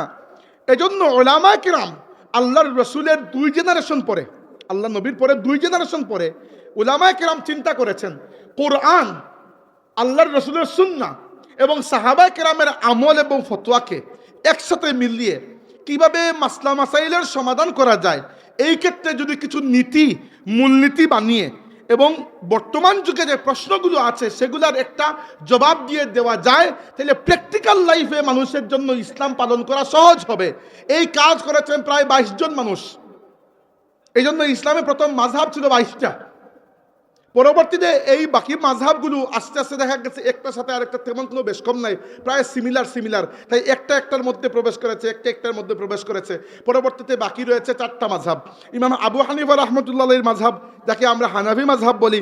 ইমাম মালিক রাহমাতুল্লাহির মাযহাব, যাকে আমরা মালিকি মাযহাব বলি। ইমাম শাফিঈ রাহমাতুল্লাহির মাযহাব, যাকে আমরা শাফিঈ মাযহাব বলি। ইমাম আহমদ ইবনে হাম্বল রাহমাতুল্লাহির মাযহাব, যাকে আমরা হাম্বলি মাযহাব বলি। ইমাম আহমদ, ইমাম শাফিঈ, ইমাম মালিক, ইমাম আবু হানিফা সহ বাকি আইম্মা কেরাম নিজের বাড়ি থেকে ফতোয়া নিয়ে এসে লিখে আপনাকে দেন নাই। মানুষ জিজ্ঞেস করে আমরা নবীকে মানবো নাকি আবু হানিফাকে মানবো? অত্যন্ত মূর্খের মতো কথা। আমি যদি আপনাকে জিজ্ঞেস করি যে ভাই আপনার বাড়ি, আপনাদের এলাকাটা তো মৌলভীবাজার জেলায় পড়ছে তাই না? আমি যদি আপনাকে জিজ্ঞেস করি আপনার বাড়ি কি মৌলভীবাজার নাকি মুকামবাজার, এটা তো বুকার মতো প্রশ্ন। মানে মুকামবাজার হওয়ার জন্য মৌলভীবাজারের বাইরে যাওয়ার তো দরকার নাই। আমি আপনাকে বললাম যে আপনার হাতে 2টা অপশন, প্রথমে বলুন আপনার বাড়ি কি বাংলাদেশে নাকি মৌলভীবাজারে। এইটা তো কোনো অপশন হইল না, কারণ মৌলভীবাজার বাংলাদেশের ভেতরে। তো কেউ যদি কাউকে জিজ্ঞেস করে যে আপনি কি নবীকে অনুসরণ করেন নাকি ইমাম আবু হানিফাকে, তো আপনি উত্তর দেবেন যে ইমাম আবু হানিফা কি আল্লাহর রসুল ছাড়া অন্য কাউকে অনুসরণ করেছেন? যদি করে থাকেন বাদ ইমাম আবু হানিফা। আমার নবীর সামনে দাঁড়ালে ইমাম আবু হানিফা বাদ, সমস্যা কি? নবী আমার ইমান, নবী আমার ইমান। কিন্তু যদি আমার নবী সাল্লাল্লাহু আলাইহি ওয়াসাল্লাম শরীয়তের যে নীতিমালা আমাদের জন্য রেখে গেছেন, সেই নীতিমালাগুলোকে অধিকতর গুরুত্বের সাথে, অধিকতর পাণ্ডিত্যের সাথে, অধিকতর তাকওয়ার সাথে, অধিকতর ইখলাসের সাথে সেগুলোকে গবেষণা করে আমাদের জন্য প্র্যাকটিক্যাল লাইফের কিছু সলিউশন ইমাম আবু হানিফা রাহমাতুল্লাহ দিয়ে যান, তাহলে কি ইমাম আবু হানিফা আল্লাহ রসুলের বিরুদ্ধে চলে গেলেন? এই হচ্ছে মূর্খতার লিমিট আজকের যুগে। এই একটা মূর্খতা যে মাযহাব বিরোধী একটা প্রচারণা। হ্যাঁ, আপনি মাযহাব মানা আপনার জন্য ফরজ নয় যদি আপনি ইমাম আবু হানিফা হতে পারেন। হইয়া দেখান প্রথমে, আপনি মুজতাহিদ ইমাম হয়ে দেখান প্রথমে, এরপরে আপনার উপর মাযহাব মানার জরুরত নাই। নইলে মাযহাব মানার জরুরত আছে। কি জন্য জরুরত আছে? কারণ মাযহাব যদি না মানেন তাইলে আপনি ইসলামকে একটা তামসা, একটা ড্রামা, একটা নাটক বানিয়ে দেবেন। আজকে এই ফতোয়া, কালকে ওই ফতোয়া। বহু মাযহাবে বহু ফতোয়া আছে, এটা তুলনামূলক একটু শক্ত। কোন ফতোয়া আছে কিছু নরম। ওই মাযহাবে আবার দেখা গেছে অন্য মাযহাবে এটা একটু শক্ত আর একটা একটু নরম। আপনি বলবেন এই বেশকম কি জন্য? বেশকম এজন্য রাসূলুল্লাহ সাল্লাল্লাহু আলাইহি ওয়াসাল্লাম বিভিন্ন সময় বিভিন্ন রকম আমল করেছেন, বিভিন্ন হাদিসের মাধ্যমে এগুলো এসেছে। 4টা মাযহাবের মাধ্যমে আল্লাহ তার রাসূলের প্রত্যেকটা সুন্নতকে দুনিয়াতে জিন্দা রেখে দিয়েছেন। 1 2 নাম্বার, যারা হাদিস, কোরআন এবং সাহাবা কেরামের আমল গবেষণা করে মাযহাবের মাসলা আবিষ্কার বানিয়েছেন, এরা তো আর ফেরেশতা নয়, মেশিন নয়, মানুষ। তো 4 জন মানুষ একটা জিনিস নিয়ে বসলে হয়তো মূল রেজাল্ট এক হবে, কিন্তু পদ্ধতি একটু ভিন্ন ভিন্ন হইতে পারে, তাই না? ধরেন উদাহরণস্বরূপ আমরা 4 জন যাব, আপনি, আমি, ভাই, উনি সিলেট। একজন হয়তো এখান থেকে রাজনগর হয়ে সিলেট যাবেন, একজন এখান থেকে ওই বালাগঞ্জি রাস্তা দিয়ে উঠে গিয়ে ওই ফেঞ্চুগঞ্জ হয়ে সিলেট যাবেন। আরেকজন হইতে পারে ওই মৌলভীবাজার কুলেউড়া ঘুরে ভাটেরা বরমসাল হয়ে ডেস্টিনেশন সবার সিলেট। কিন্তু যার জন্য যে পথ সহজ, হয়তো কারো বাড়ি ভাটেরা, তার ভাটেরা কাজ আছে, ভাটেরা শুয়ে যাইতেছে সে, এর মানে এই নয় যে কেউ ভুল। এর মানে পদ্ধতিটা ভিন্ন ভিন্ন, গন্তব্য সবার একই। গন্তব্য একই বুঝলাম কিভাবে? আহলে সুন্নাত ওয়াল জামাত এই ব্যাপারে একমত যে হানাফি, মালিকি, শাফিঈ, হাম্বলি 4টা মাযহাবই হক, 4টা মাযহাবই আকীদার দিক থেকে আহলে সুন্নাত ওয়াল জামাতের অনুসারী। সুবহানাল্লাহ। এমনকি আপনি যদি অন্য মাযহাবের কোনো ইমামের পেছনে নামাজ পড়েন, নামাজ আপনার কোনো ধরনের আলাদা কিছু করতে হবে না, অর্থাৎ নামাজের যে মূল কাজ সেগুলোতে কোনো ইমামের মধ্যে কোনো মতভেদ নাই। যদি এমন হইতো যে একজন কিয়াম থেকে আল্লাহু আকবার বলার পরে রুকুতে যান আর আরেকজন সেজদাতে চলে যান, তাইলে মুশকিল হইতো। কিন্তু কিয়াম থেকে সবাই রুকুতে যান, রুকু থেকে আবার কিয়াম, কিয়াম থেকে সেজদা, সেজদা 2টা, সব মাযহাবে, কোনো মাযহাবে সেজদা 4টা নয়, 2টাই। 4টা হইলে বেশ লাগতো। তো নামাজ কোনো মাযহাবের ইমামের পেছনে পড়ার কারণে আপনাকে ভাঙতে হচ্ছে না। হ্যাঁ, বেশ কম কোন জায়গায় মুস্তাহাব বিষয়ে, যে নামাজের পরে সূরা ফাতিহার মধ্যে, সূরা ফাতিহা যখন ইমাম শেষ করবেন তখন জোরে আমিন বলবো না আস্তে আমিন বলবো, এটা মুস্তাহাব বিষয়। এটা নিয়ে পার্থক্য। সর্বোচ্চ সুন্নতের মধ্যে পার্থক্য। সুন্নতের মধ্যে কিসের পার্থক্য? যে আমার নামাজের হাত কোথায় বাঁধবো। হানাফিরা নাবির নিচে বাঁধেন, শাফেঈ এবং হাম্বলিরা নাবির উপরে বাঁধেন। মালিকি মাযহাবের দুইটা ফতোয়া আছে, একটা হচ্ছে ইরসাল, হাত ছেড়ে নামাজ পড়া, আর আরেকটা হচ্ছে উপরে বাঁধা। তো এইগুলো নামাজের মূল কাজকে কখনো এফেক্ট করে না। কারণ কি? কারণ চারজনেরই মূলনীতি সেম। চারজনের মূলনীতি হচ্ছে, প্রথমে আমরা আল্লাহর কোরআন দেখব, এরপরে আল্লাহর নবীর সুন্নত, এরপরে সাহাবা কেরামের ইজমা, সাহাবা কেরামের কোনো ব্যাপারে ঐক্যমত হয়ে গেলে সেইটা, আর ওইখানে যদি না পাই আমরা কোরআন হাদিস আর ইজমার আলোকে নিজেরা গবেষণা করব, কিয়াস করব। অন্য কোনো ব্যাপারে যদি ফতোয়া থাকে তাহলে দেখব ওই ফতোয়ার আলোকে এখানে কি ফতোয়া দেওয়া যায়। এই হচ্ছে মাযহাবের পুরো বিষয়টা। সমস্যা হচ্ছে মাযহাবকে কেউ বুঝিয়েও দেয় না, আর কেউ বুঝাতেও বুঝতে চায় না। এজন্য আমাদের মধ্যে এই একটা ফিতনা খামোখাই, যে মাযহাব মানবো নাকি নবীকে মানবো। নাউজুবিল্লাহ। আল্লাহর রসুলের বিরুদ্ধে আসলে ইমাম আবু হানিফা কেন, পুরো উম্মতকেই আমরা ত্যাগ করতে পারবো। আমাদের জন্য আল্লাহর রসুল আগে, বাকি দুনিয়া পরে। ধর্মীয় ক্ষেত্রে আরেকটা ফিতনা, একটা ফিতনার দরজা, আপনি যখন জানালা বানাইবেন অটোমেটিক দরজা বন্ধ এখান থেকে। তো কিছু মানুষ মাযহাবকে অস্বীকার করতে শুরু করেছিল, এখন কিছু মানুষ বেরিয়েছে, এরা তো প্রায় কুফরির পর্যায়ে, এরা আল্লাহর রসুলের পুরো সুন্নতকেই অস্বীকার করে ফেলে। নিজের নাম দিয়েছে আহলে কোরআন, আসলে আহলে কোরআন নয়, এরা হচ্ছে মুনকিরিন হাদিস। আল্লাহর রসুলের পুরো সুন্নতকেই অস্বীকার করে ফেলে। এরা বলে, নাউজুবিল্লাহ, আমি শুনেছি এদের কথাবার্তা, এরা বলে নবী একজন, নাউজুবিল্লাহ সুম্মা নবী একজন পিয়ন ছিলেন। তারা বলে নাউজুবিল্লাহ, তার কাজ ছিল আল্লাহর কথা পৌঁছে দেওয়া, পৌঁছে দিয়ে তিনি চলে গেছেন, নবীর অনুসরণ করার কোনো দরকার নাই। নাউজুবিল্লাহ। এই কথা যে ব্যক্তি বলতে পারবে সে তো আর মুসলমানই থাকলো না। কিভাবে আসতেছে বুঝতে পারতেছেন? এক সময় মাযহাবকে অস্বীকার করা হয়েছে, মানে ফিকহ অস্বীকার করা হয়েছে, পরে সুন্নত অস্বীকার করা হয়েছে, পরে যে কোরআন অস্বীকার করা হবে না এটা কোনো গ্যারান্টি আছে? বুঝতে পারছেন দরজা কিরকম খুলতেছে? এই জন্য সতর্ক থাকতে হবে আমাদের। বক্তব্য 1 ঘন্টা হয়ে গেছে, আমি শেষ করছি, লম্বা হয়ে গেছে। আমরা কি বলেছিলাম? ওয়াকাযালিকা জাআলনাকুম উম্মাতান ওয়াসাতা, তোমাদেরকে বানানো হয়েছে, আল্লাহ বলেছেন, হে উম্মতে মুহাম্মাদী, তোমাদেরকে আল্লাহ সৃষ্টি করেছেন উম্মাতান ওয়াসাতা, মধ্যপন্থী উম্মত হিসাবে। লিতাকুনু শুহাদা আলান নাস, তোমরা কিয়ামতের দিন মানুষের উপর সাক্ষী হবে। কিসের সাক্ষী? তোমরা দুনিয়াতে আল্লাহর দ্বীনকে পৌঁছে দেবে, এমন ভাবে পৌঁছে দেবে কিয়ামতের দিন কেউ বলতে পারবে না যে আমি আল্লাহর দ্বীন সম্পর্কে জানতাম না। যারা বলবে, আল্লাহ রাব্বুল আলামিন তোমাদেরকে হাজির করে বলবেন, দেখো আমার আখিরি নবীর উম্মত দুনিয়াতে দাওয়াত পৌঁছে দিয়েছে, তবুও তোমরা জানতে না বলছো, তোমরা মিথ্যা বলছো। আর যদি আমরা আমাদের দায়িত্ব পালন না করি, দুনিয়ার অন্য উম্মত আমাদেরকে ধরবে। এটা সুসংবাদ শুনেন। আমাদের নবী সাল্লাল্লাহু আলাইহি ওয়াসাল্লাম বলেছেন, লা তাজালু, আমাদের নবী সাল্লাল্লাহু আলাইহি ওয়াসাল্লাম বলেছেন, লা ইয়াবলুগান্না হাযাল আমর মা বালাগাল লাইলু ওয়ান নাহার, দুনিয়ার যত জায়গা পর্যন্ত রাত এবং দিন পৌঁছে, যত জায়গা পর্যন্ত সূর্যের আলো পৌঁছে, অত জায়গায় আমার ইসলাম পৌঁছে যাবে। লা ইয়াবকা আলা যহরিল আরদি বাইতু মাদারিন ওয়ালা ওয়াবারিন ইল্লা আদখালাহু আল্লাহু কালিমাতাল ইসলাম, দুনিয়ার বুকে কোনো কাঁচা ঘর কিংবা পাকা ঘর বাকি থাকবে না, এই ব্যতীত যে আল্লাহ সেখানে ইসলামকে একদিন না একদিন প্রবেশ করাবেন, তাহলে ইসলাম পৌঁছে যাবে। প্রশ্ন হচ্ছে, ইসলামের সেই বিজয় অভিযানের একজন অভিযাত্রী আপনি হতে পারবেন কিনা? That's the question.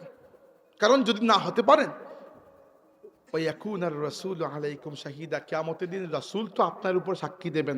রাসূল যাকে বলবেন এ আমার উম্মত, সে জান্নাতে, বাস, আর কোনো কথা নাই। আর যদি বলে যে আমি চিনি না, বাস, না হাউজে কাউসারে আপনার কোনো গতি হবে, না মিজানে কোনো গতি হবে, না সিরাতে কোনো গতি হবে, না জান্নাতে কোনো গতি হবে। তার জন্য সাক্ষী দেব। আমরা বলবো, আল্লাহ তোমার দিনকে আমরা পৌঁছে দিয়েছি।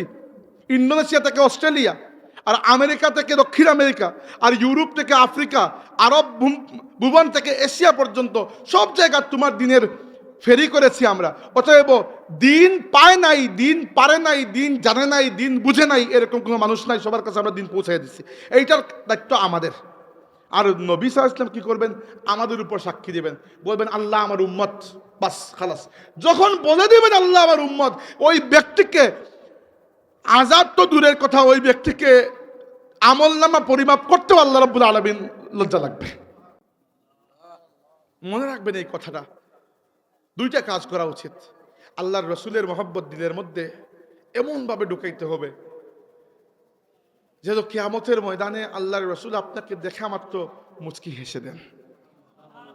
এমনভাবে ঢুকাতে হবে যেন অন্য সবাইকে আল্লাহর রাসূল পানি পান করাবেন নিজের মুবারক হাতে হাউজে কাউসারে, আপনাকেও তো ইনশাল্লাহ পান করাবেন। যখন পান করাবেন তখন যেন এই তৌফিক হয় যে আপনি মন ভরে আপনার নবীর হাত মুবারকের মধ্যে চুমু দিতে পারেন। এইটা সম্পর্ক ছাড়া হবে না। আর 2 নম্বর, খালি মনের মধ্যে সম্পর্ক থাকলে হবে না, নবীর রেখে যাওয়া কাজও করতে হবে। কারণ আপনি কিয়ামতের দিন উম্মতের উপর সাক্ষী হইতে হবে, অন্য উম্মতের উপর। আপনি নিজেরটাই করতেছেন না, অন্য উম্মতের উপর কি সাক্ষী হবেন? অতএব বিশেষ করে আমার তালামিজের ভাইয়েরা, আমার যুবক ভাইয়েরা, যে জায়গায় যে অবস্থায় থাকবেন আল্লাহর দিনের খেদমতের সুযোগ আসবে, সেই সুযোগটা মিস করবেন না। আমি শেষ কথা বলে শেষ করছি। আমি ইউরোপে থাকি এবং ইউরোপের বিভিন্ন দেশে আমার যাওয়া হয়। থাকি আমি জার্মানিতে, France, Italy, Spain, Portugal, Greece, বিভিন্ন দেশে আমার প্রত্যেক বছর একাধিকবার যাওয়া হয়। কেন যাওয়া হয় জানেন?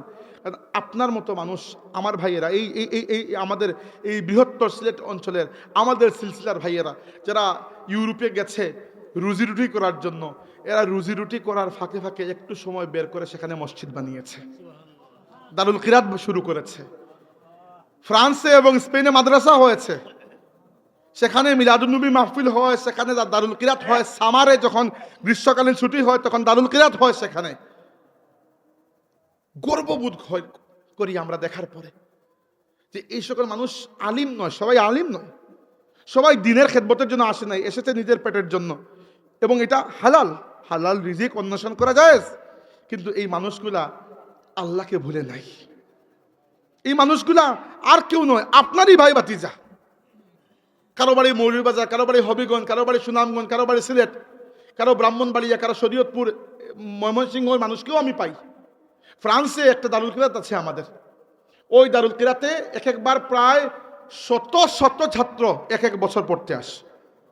এর মধ্যে বাংলাদেশি, ইন্ডিয়ান, পাকিস্তানি, শ্রীলঙ্কান।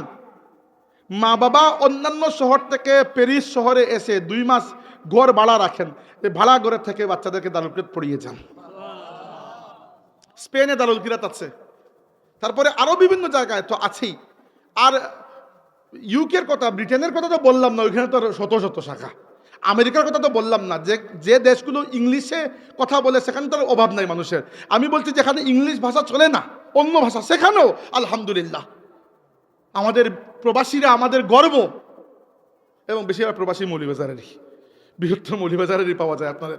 তো যেটি বলছিলাম যে দেখেন আল্লাহর দিনের খেদমতের কিন্তু সুযোগ আসে, আল্লাহ কিন্তু দেন। আপনি দেশে থাকেন, প্রবাসে থাকেন, এই মাহফিলের খেদমতেও তো আপনি শরীক হইতে পারেন। রমজান মাসে দারুল কিরাত তো কোনো না কোনো জায়গা আছে, ছাত্র হিসাবে শরীক হইতে পারেন, শিক্ষক হিসাবে শরীক হইতে পারেন, নইলে একটু টাকা পয়সা দিয়ে সাহায্য করে শরীক হইতে পারেন, পরামর্শ দিয়ে শরীক হইতে পারেন, কারি সাহেবদেরকে মাঝে মধ্যে ইফতার করিয়ে শরীক হইতে পারেন, যে কোনোভাবে আল্লাহ কোরআনের খেদমতের সাথে শরীক হইতে পারেন। আল্লাহ নবী বলেছেন বাল্লিগু আন্নি ওয়ালাউ আয়াতান, আমার পক্ষ থেকে আমার উম্মতের কাছে একটা আয়াত তুমি যদি জানো, একটা বাণী, আমার একটা শিক্ষা, একটা কথা তুমি যদি জানো, আমার উম্মতের কাছে পৌঁছে দাও। কিয়ামতের দিন নবী আপনাকে দেখে হাসবেন, আপনার পক্ষে সাক্ষী দিবেন ইনশাআল্লাহ।